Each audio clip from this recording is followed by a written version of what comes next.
Good morning दोस्तों, कैसा आप लोग वो सब बढ़िया। आज मैं आपको बताने जा रहा हूँ मेरी क्रश की स्टोरी जो कि मेरी लाइफ में आई है। मेरी क्रश प्रिंसेस की तरह। मैं उसके बारे में आप लोगों को बताऊँगा कि कितनी अच्छी है मेरी लाइफ विद हर। 7 समुंदर पार रियल में रहती है जहाँ लोगों का सपना होता है। सुंदर जगह का नाम है मॉरिशस। मॉरिशस लोगों के सपने की दुनिया है। तो दोस्तों, इस शहर का नाम ही है मॉरिशस, जहाँ लोगों को जाने का सपना होता है। और वो उस समय में मुझे मिली जब मैं पूरी तरह से टूटा हुआ था, जब मेरी जीएफ की शादी हो चुकी थी। मैं अलोन और इमोशनल फील किया करता था। मुझे अपनी लाइफ में इम्प्रूवमेंट चाहिए था, सक्सेस पाने के लिए। फिर मेरे पास इतना पैसा नहीं कि महंगे कोर्स कर सकूं, ना समय था जब पूरा स्टडीज़ को तो मेरे पास इंग्लिश कोर्स करने का आइडिया आया, बिना पैसे खर्च करे और बिना टाइम वेस्ट किए, जिस वजह से मैं अपने ऑफिस भी जा सकता था और पैसे भी बचा सकता था। तो मैंने ये सब इस तरह किया। पहले तो मैंने एक इंग्लिश चैट नाम का था, उस ऐप को डाउनलोड किया। फिर वहाँ बहुत लोग इंग्लिश में बात किया करते थे।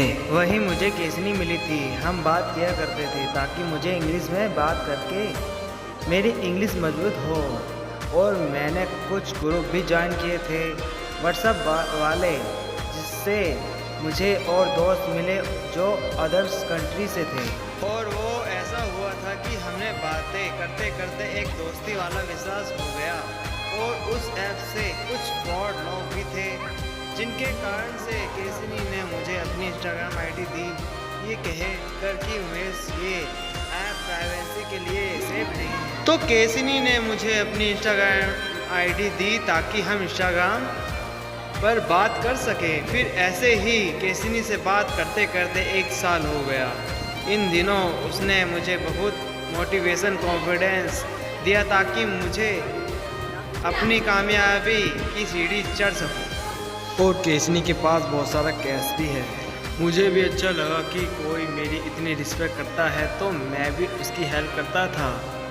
जब वो सैड इमोशनल हुआ करती थी, अलोन फील किया करती थी, तो वो सैड इमोशनल रहा करती थी और मुझे बताती नहीं थी अपनी प्रॉब्लम्स, क्योंकि उसको लगता था कि अगर वो अपनी प्रॉब्लम्स बताएगी तो उमेश उससे नफरत करने लगेगा। पर केसनी को ये नहीं पता था कि उमेश सब जानता है कि वो क्या छुपा रही है।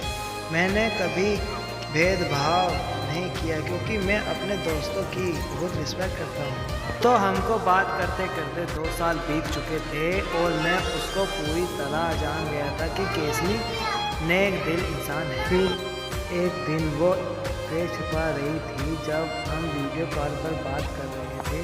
पहली बार जब मैंने उसे बोला कि अपना फेस मत छुपाया करो केसनी, मैं तुम्हारा बेस्ट फ्रेंड हूँ, तो वो डर रही थी। फिर मैंने उसको कह दिया कि जो आप छुपाने की कोशिश कर रही हो, मुझे पता है आपकी क्या प्रॉब्लम है और मैं आपको अच्छी तरह जानता हूँ केसनी कि आप दिल की अमीर हो।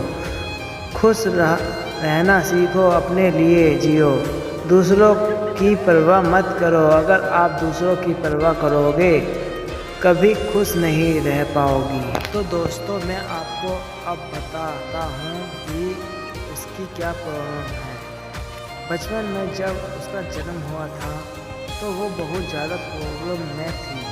उसकी ज़िंदगी ख़त्म होने वाली थी। उसका ऑपरेशन हुआ। जब वो ठीक हुई ऑपरेशन की वजह से उसका फेस और लोगों की तरह नहीं है, इसलिए वो छुपा। पर मैंने अपनी बातों के जरिए उसको समझाया कि केसनी खुल के जीना सीखो। ये ज़िंदगी महादेव जी ने आपको दी है।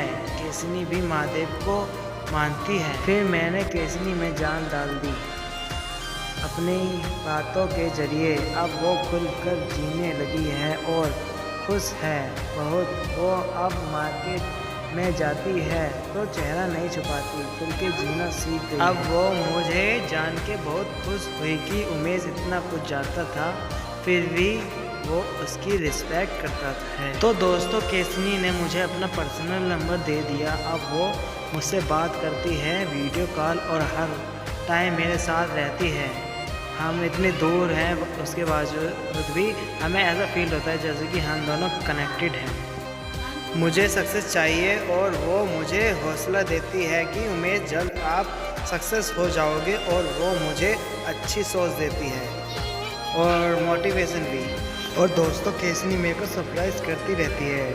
कभी बर्थडे पे लेटर लिखती है, कभी न्यू ईयर पे लेटर लिखती है। वो कुछ ना कुछ मेरे लिए करती रहती है मेरी हैप्पीनेस के लिए, और मोटिवेशन देती रहती है। तो मेरे लिए बहुत अच्छा है ये लाइफ उसके साथ। तो दोस्तों मेरे को तो पता भी नहीं था कि मेरे साथ भी ऐसा कुछ होगा, कि मेरे को भी ऐसा अच्छा इंसान मिलेगा मेरी लाइफ में।